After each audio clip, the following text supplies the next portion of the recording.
100여 년 전쯤이지요. 1923년 9월 1일 오전 11시 59분 일본 도쿄에서 상상할 수 없는 큰 지진이 일어나게 됩니다. 진도 약 7.9에 이로 인해서 12만 가구의 집이 무너졌고요. 45만 가구가 불에 타게 됩니다.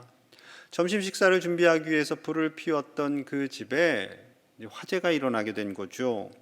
대화재가 일어납니다. 그래서 도쿄와 요코하마 지역에 거의 괴멸되다시피 한 큰 지진 피해를 보게 됩니다. 사진을 보시면 저렇게 완전히 100년 전에 집이 얼마나 튼튼했겠어요. 사망자와 행방불명자가 14만 명, 이재민이 340만 명에 달하는 엄청난 재난이었지요. 자, 그런데 문제가 생겨요. 이상한 유언비어가 확산됩니다. 조선인들이 폭동을 일으켰다. 조선인들이 화재를 방화를 했다. 그리고 조선인들이 우물에 독약을 탔다. 이런 거짓 소문이 확산됩니다. 이로 인해서요, 자경단과 경찰관이 조선인들을 살해하기 시작합니다. 그리고 조선인으로 의심되던 중국인들과 일본인들까지 죽임을 당하게 되지요.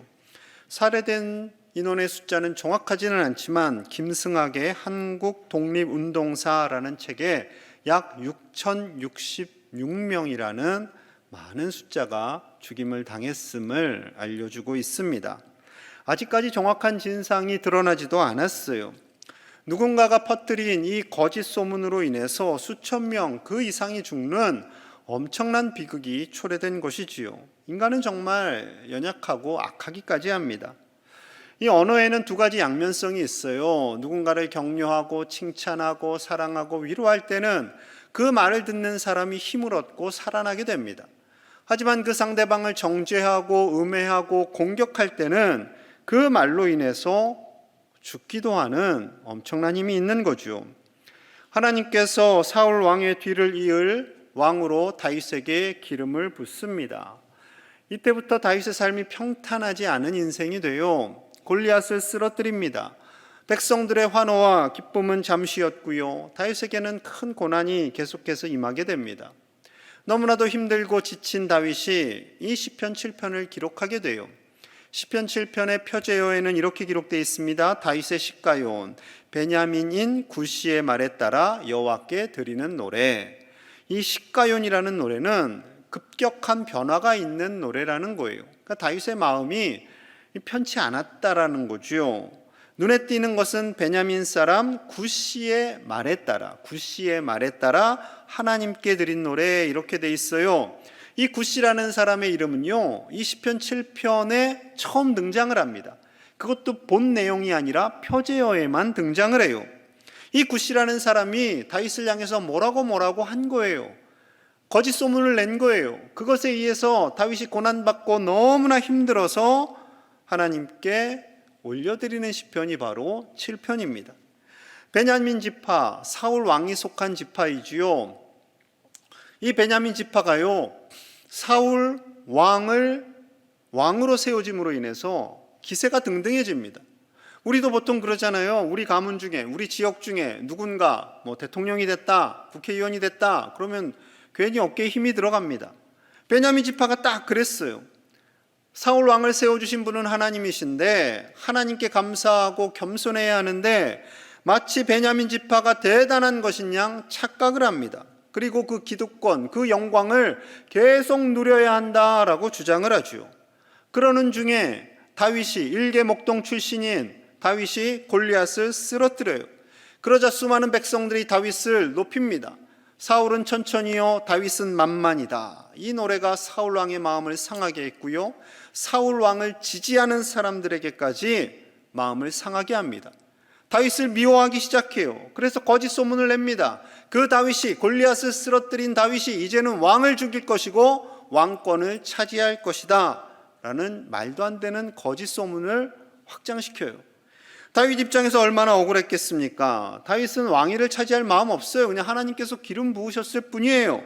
골리앗을 쓰러뜨린 것은 다른 욕심 없습니다. 하나님과 그의 백성들을 모함하는 골리앗을 가만히 둘 수 없었고요, 공의롭고 정의로운 행동을 했을 뿐이지요. 하지만 거짓 소문에 의해서 자신이 중죄인으로 몰리는 것에 대한 그 답답한 마음을요, 한 번은 사울 왕에게 표현을 했어요. 사무엘상 24장 9절입니다. 다윗이 사울에게 이르되 보소서, 다윗이 왕을 해하려 한다고 하는 사람들의 말을 왕은 어찌하여 들으시나이까? 왕이시여, 이 다윗이 왕을 죽이려고 한다라는 그 사람들의 거짓 모함을 왜 믿으십니까? 저는 결코 그런 마음 가지지 않았습니다 라는 거죠. 여러분, 이런 소문이 퍼져나간다고 생각해 보세요. 그러면 다윗에 대한 긍정적인 생각을 하던 사람들도 다윗이 그런 놈이었구나, 나쁜 놈이네, 왕이 자기를 사위까지 삼아줬는데 왕을 죽이고 자기가 왕을 하려고 하다니 은혜를 모르는 놈이네, 이런 식으로 점점 오해를 사게 되는 거죠. 그 당시에는 인터넷도 없어요. 카카오톡도 없어요. 청와대 국민청원 게시판도 없어요. 그러니 자기의 억울한 마음을, 자기의 그 정의로운 생각들을 증명할 길이 없습니다. 그런데 이 상황에서 다윗을 모함하고 죽이기로 앞장선 사람이 바로 굿이었던 거죠. 자, 너무나 속이 상해서요, 다윗이 하나님을 의지합니다. 오늘 본문 1절 2절이에요. 같이 봅니다. 시작. 여호와 내 하나님이여, 내가 주께 피하오니 나를 쫓아오는 모든 자들에게서 나를 구원하여 내소서. 건져낼 자가 없으면 그들이 사자같이 나를 찢고 뜯을까 하나이다. 아멘. 하나님, 제가 하나님께 피합니다. 하나님만이 저를 구원해 주셔야 합니다. 하나님이 구원해 주시지 않으면 사자 같은 자들이 저를 찢고 뜯을까 너무나 두렵습니다 라는 그 기도인 거죠. 여러분, 이 위기는요, 다윗의 힘으로 어떻게 할 수가 없어요. 왕과 일개 목동의 갈등이잖아요. 그 다윗이 자초한 것도 아니지요. 2번이나 사울 왕을 죽일 기회가 있었어요. 하지만 다윗은 죽이지 않습니다. 왜요? 하나님께서 사울 왕을 세우셨으니까. 하나님이 기름 부으신 그 사람을 감히 인간인 내가 어떻게 할 수 없다라는 거죠. 그러니까 사울을 향해서 공격을 할 수도 없어요. 그 부하들을 향해서 일일이 설득을 할 수도 없어요. 그러니 하나님만 의지할 뿐입니다. 하나님께 간구할 뿐이에요. 자, 3절에서 5절은 이렇게 기도합니다.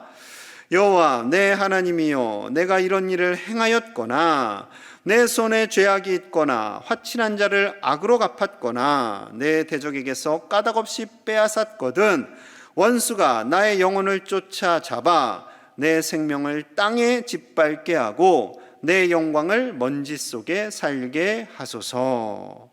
내가 이런 일을 행하였다면, 즉 만약에 제가 정말로 사울 왕을 죽이려고 하거나 그 왕권을 빼앗으려고 한다면, 심지어 선한 사람들을 악으로 제가 누른 적이 있다면 제가 땅에 짓밟혀서 죽어도 괜찮습니다 라는 간절한 고백을 하고 있는 거죠. 여러분, 우리가 살아가다 보면 생각지도 않은 오해를 사기도 하고요, 시기와 질투를 받기도 합니다. 요즘은 그런 것 같아요. 이쁘고 잘생긴 분들이 일도 잘해요, 탁월해요, 못하는 게 없어요. 그러면은 시기와 질투를 받아요. 여러분, 거울 보시면서 내가 좀 이쁘고 잘생겼네 하시는 분들은 너무 잘하려고 하지 마세요. 시기와 질투를 받을 수 있습니다.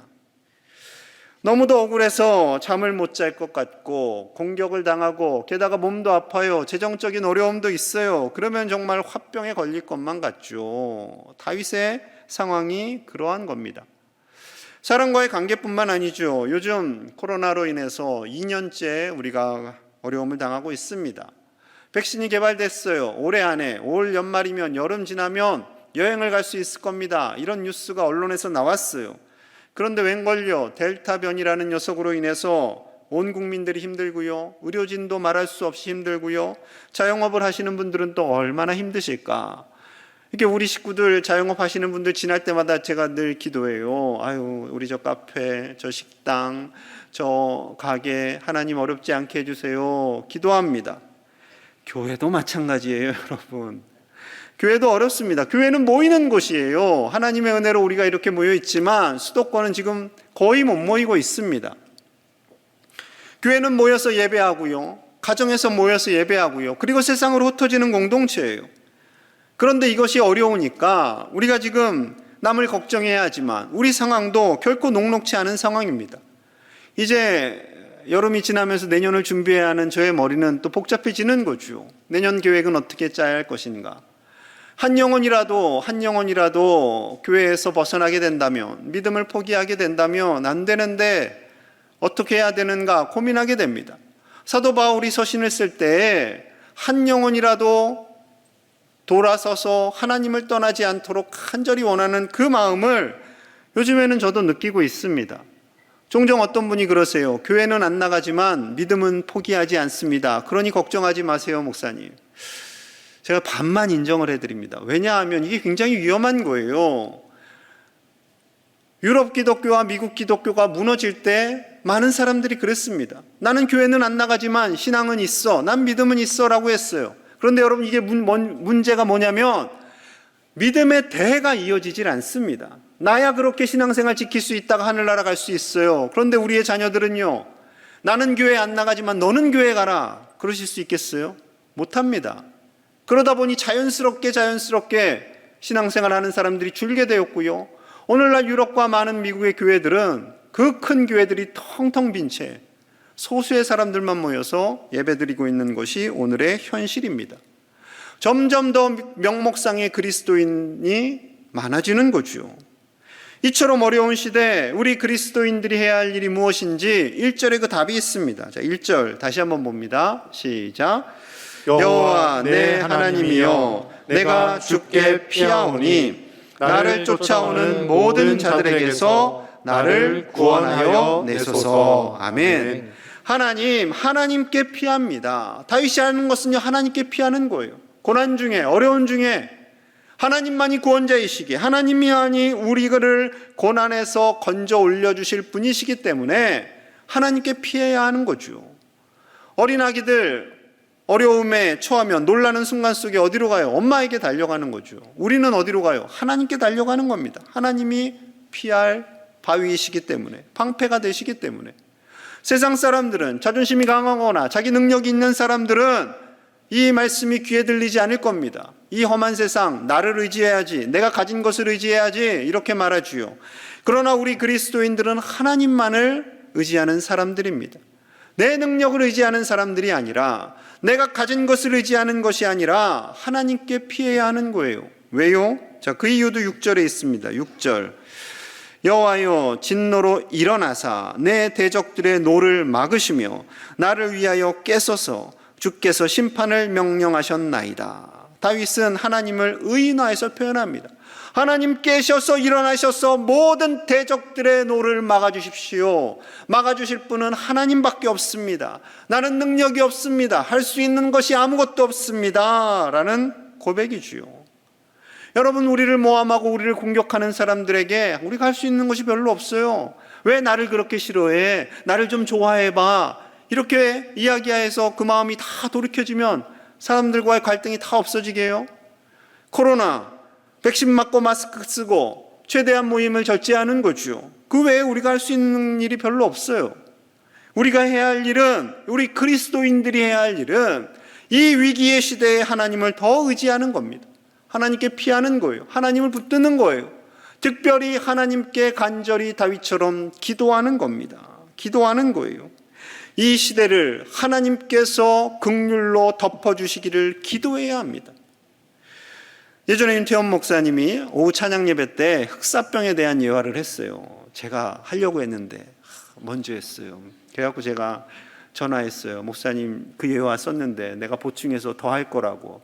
알았대요. 하시래요. 그래서 합니다. 자, 흑사병 14세기 유럽에서 일어나게 됩니다. 이 흑사병으로 인해서요, 유럽 인구의 3분의 1이 죽습니다. 정확하게 그때 인구를 알 수는 없잖아요. 대략 역사학자들은 2600만에서 6000만 명이 죽었다고 합니다. 거의 우리나라 인구가 다 사라진 거예요. 지도를 보여주시면 저 붉으스럽게 표현된 곳이 흑사병이 확산된 곳입니다. 거의 유럽 전역이요, 저렇게 감염이 되어서 수많은 사람들이 죽습니다. 그런데 신기하게도요, 유대인들은 별로 감염이 안 되더라는 거예요. 왜냐하면 성경의 율법에 깨끗이 하라는 말씀이 많잖아요. 정결하게 해라, 깨끗이 해라, 피해라. 그래서 그들이 뭔가 몸을 좀 정결하게 하다 보니까 감염이 덜 됐어요.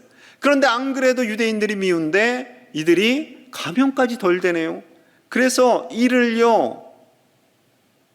바라보는 악한 사람들이 거짓 소문을 내기 시작합니다. 유대인들이 우물과 샘에 독을 풀었기 때문에 지금 우리가 고통받는 것이다. 마치 일본 사람들처럼, 일본 사람들이 조선 사람들을 죽일 때 했던 것처럼 그렇게 한 거예요. 이 거짓 음모론으로 인해서요, 1348년에서 1351년 사이 약 400여 개의 도시에서 수많은 유대인들이 죽임을 당하게 됩니다. 이때 교황 클레멘스 6세의 주치의였던 기드 숄리아크가 유대인들이 병을 퍼뜨린 것이 아니라고 주장을 해요. 이 흑사병은 쥐에 기생하는 벼룩에 의해서 패스트균이 확산된 것이고 이로 인해서 수많은 사람들이 죽는 것임을 알립니다. 자, 교황은 유대인들을 보호하라는 칙령을 내려요. 하지만 이게 잘 되지 않습니다. 왜냐하면 이 권력가들과 재력가들이 음모론을 부추겨요. 유대인들이 죽으면 그 재산을 자기들이 가져가게 되는 거예요. 여러분, 인간들이 이렇게 악합니다. 가장 피해를 입은 곳 중에 하나는 기독교 수도원이었습니다. 성직자들이 모여서 예배하잖아요. 하나님께 기도하며 공동생활을 합니다. 이 공동생활을 하는 이곳에 감염률이 확산되었던 것이지요.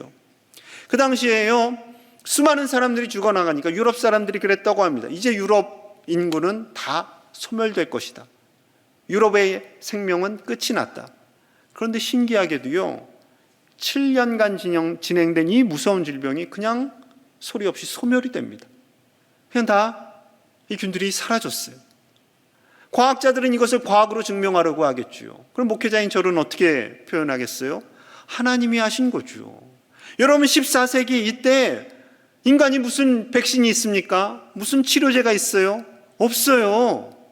없는데 이 모든 질병이 사라진 것은 하나님께서 일하심인 줄로 믿습니다. 여러분, 21세기를 살고 있는 우리에게는 과학이라는 무기가 있어요. 막 달나라도 가고 화성도 가고, 그러다 보니 인간이 너무 똑똑한 줄 생각해요. 세상을 다 지배했다라고 착각을 합니다. 백신이 생겨났어요. 하지만 변이 바이러스가 생겨났죠. 또 신기한 것은 과학이 가장 발달했다는 유럽과 미국 사람들, 각종 음모론을 제기하면서 백신을 또 안 맞아요. 백신을 안 맞다 보니까 이 사람들 안에서 또 바이러스가 확산되죠. 그리고요, 수많은 사람들이 백신을 거부하는 일들까지 벌어지게 됩니다. 백신이 넉넉한 나라들은 3차 접종을 한다고 하죠. 미국에서는 그렇게 이야기가 되고, 그런데 문제는 가난한 나라들은 한 번 맞을 백신조차도 구하기가 어려운 시대를 살아갑니다. 정말 혼미한 시대입니다. 여러분, 이런 시대를 살아가는 우리 그리스도인들은요, 그 세상의 뉴스를 바라보면서 한숨 쉬고 정치인들을 정죄하고 누군가를 판단하기보다는 이 나라와 민족을 위해서 기도해야 할 줄로 믿습니다. 세상 사람들은 우리가 기도해야 합니다, 나라를 위해서, 이 바이러스가 소멸되기를 위해서 기도해야 합니다 하면 우리를 무시할 수 있어요. 조롱할 수도 있어요. 그러나 믿음은 모든 상식과 이성과 과학을 뛰어넘는 하나님의 능하신 손인 줄로 믿으시기를 축복합니다. 우리는 기도해야 합니다. 위정자들이 마음을 모아서 이 어려운 시기를 잘 대처해 나갈 수 있도록 기도해야 합니다. 또한 변이 바이러스를 소멸할 수 있는 백신과 치료제가 개발될 수 있도록 기도해야 되고요, 이 백신과 치료제 온 세계에 함께 나눌 수 있도록 기도해야 합니다. 또한 그 소멸되어져야 할 바이러스를 주장하시는 천지 만물의 하나님께서 이 모든 위기가 평화 가운데 지나갈 수 있도록 우리는 기도하는 하나님의 백성들이 되어야 할 줄로 믿습니다. 우리가 특별히 더 기도해야 할 것은요, 회개기도예요. 회개기도. 자, 11절 12절 같이 봅니다. 시작. 하나님은 의로우신 재판장이시며 매일 분노하시는 하나님이시리로다. 사람이 회개하지 아니하면 그가 그의 칼을 가시며 그의 활을 이미 당기어 예비하셨도다. 아멘. 하나님은 의로우신 분이십니다. 하나님은 때로는 분노하세요. 우리가 회개하지 않을 때, 이 세상이 죄악으로 치닫고 있는데 회개하지 않을 때 하나님은 심판의 칼을 준비하고 계시는 거죠. 코로나로 인해서 온 백성들이 고통받는데 여전히 쾌락을 즐기며 몰래 숨어서 자기 하고 싶은 대로 살아가는 사람들이 있어요. 그들로 인해서 많은 사람들이 또한 피해를 입고요. 그들의 가족조차도 고통을 받을 겁니다. 아프가니스탄에서는요, 수많은 여성들과 아이들이 피해를 받습니다. 테러로 인해서 고통을 당합니다. 여러분, 이런 소식을 들을 때 우리가 어떻게 이 세상을 위해서 기도하지 않을 수 있겠습니까? 느헤미야가 있습니다. 남유다가 바벨론에 의해서 멸망당했어요. 주전 586년에 바벨론의 포로로 끌려간 사람의 후손 중에 한 사람이 느헤미야입니다. 자, 바벨론이 또 페르시아에 의해서 멸망당하고요. 주전 445년경에 이 느헤미야는 왕의 최측근이 됩니다. 술 맡은 관원이 돼요. 왕의 최측근으로 그냥 편안하게 호의호식하면서 살 수 있어요. 그런데 그에게 소식이 하나 들립니다. 느헤미야 1장 2절과 3절이에요.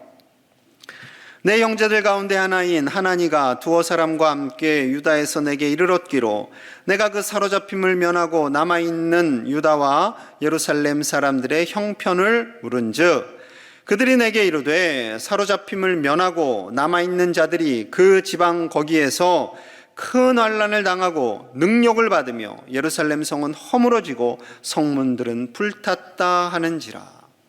자, 이스라엘 백성들, 지금 남아있는 이스라엘 백성들의 성문이 불타고 성벽이 무너지고 그러다 보니까 주변에 있는 많은 이방 백성들이 이스라엘을 그냥 쉽게 짓밟는 거예요.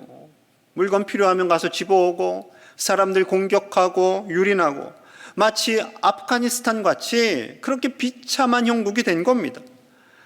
이 상황 속에서 이 소식을 들은 느헤미야의 반응이 어떠할까요? 1장 4절입니다. 내가 이 말을 듣고 앉아서 울고 수일 동안 슬퍼하며 하늘의 하나님 앞에 금식하며 기도하여. 울고 슬퍼하며 금식하며 기도합니다. 멀리 떨어져 있는 일이니까 그저 그들은 그들의 일이고 나는 나의 일이고 나는 내 일만 하면 돼 하는 마음이 아니라 같은 민족, 같은 나라의 아픔을 나의 아픔으로 알고 울며 금식하고 하나님께 기도하는 거죠. 하나님께 피하는 겁니다.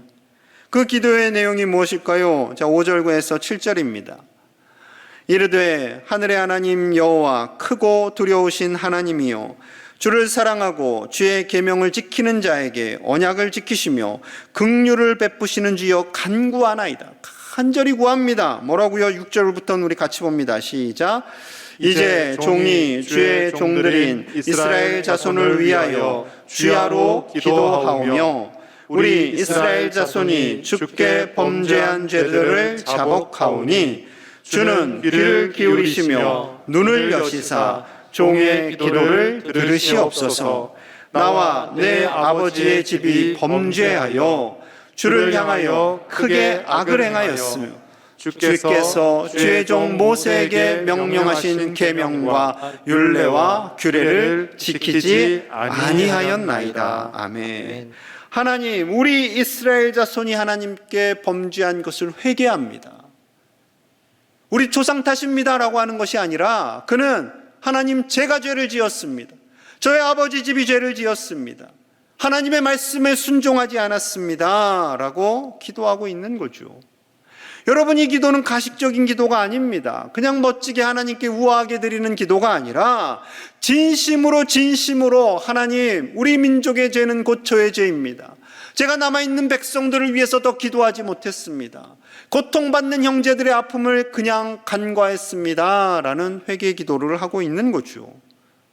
그의 간절한 기도를 하나님께서 들으십니다.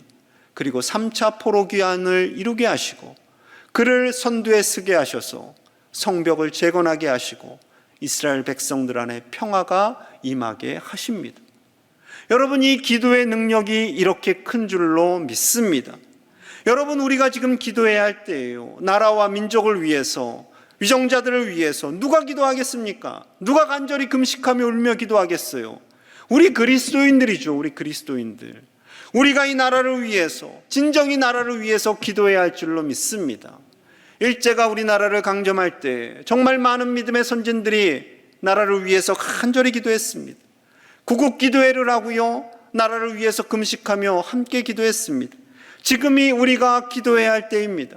위정자들을 정죄하고 판단하고 함부로 말하는 것이 아니라 정말 이때가 하나님께 기도해야 할 때임을, 내가 나라를 위해서, 위정자들을 위해서, 이웃을 위해서 더 품고 기도하지 못한 죄를 고백하며 기도해야 할 때입니다.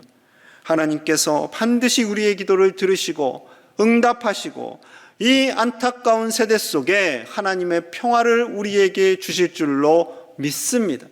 그 하나님을 바라보며 간절히 하나님께 피하시는 저와 여러분들 되시기를 간절히 축복합니다. 우리 함께 기도하겠습니다. 마음을 다해서 기도하겠습니다. 하나님께 피하는 한국교회, 한국 그리스도인들, 우리 광양제일의 가족들이 되기를 소망합니다. 나라를 위해, 이웃을 위해 기도하지 못한 우리의 허물을 용서하여 주시옵소서. 우리가 더 기도하기를 원합니다. 이 나라의 아픔, 저 세계의 아픔, 아프가니스탄의 아픔을 우리의 아픔으로 알고 기도하는 우리가 되게 하여 주시옵소서. 하루속히 바이러스로부터 온 세상이 자유케 되게 하시고 다른 나라들, 다른 백성들을 긍휼히 여기는 나라가 되게 하여 주시옵소서. 하나님 온 열방의 평화를 주시옵소서. 함께 간절한 마음을 담아서 기도합니다. 하나님 아버지, 우리를 불쌍히 여겨 주시옵소서. 우리가 이 나라와 민족과 세계를 위해서, 아파하는 자들을 위해서 더 기도하지 못했습니다. 용서하지 못하고 분노하고 정죄하고 판단하였던 우리의 허물을 용서하여 주시옵소서.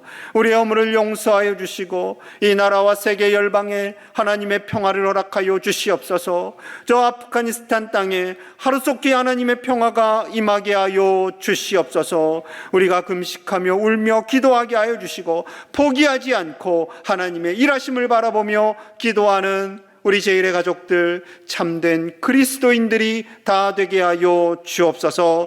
예수님 이름 받들어 간절히 기도하옵나이다. 아멘.